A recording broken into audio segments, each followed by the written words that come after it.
ሀይ ዶክተር፣ ጥርሴን አስነቅዬ ነበር። አርቲፊሻል ጥርስ ባላሰክል ችግር ይኖረው ይሆን?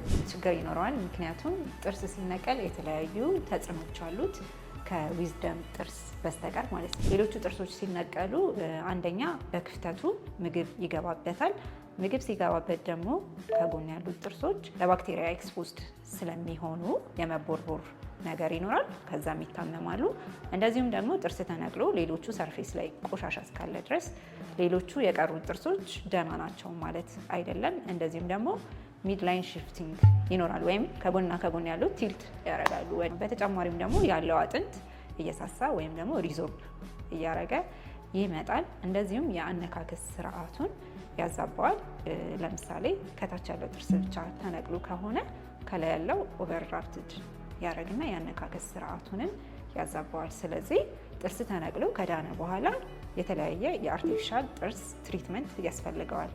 እንዲሞረድ ካልፈለግ ኢምፕላንትን ጨምሮ እንደዚህም ደግሞ በደጋፊ ወይም ደግሞ ወጪ ገቢ በምንለው በተለያየ የሕክምና አማራጭና በታካሚው የጤና ሁኔታ ይወሰናል ማለት ነው። ስለዚህ ሳይድ ኢፌክቶቹ ግልጽ የሆኑልኝ ይመስለኛል።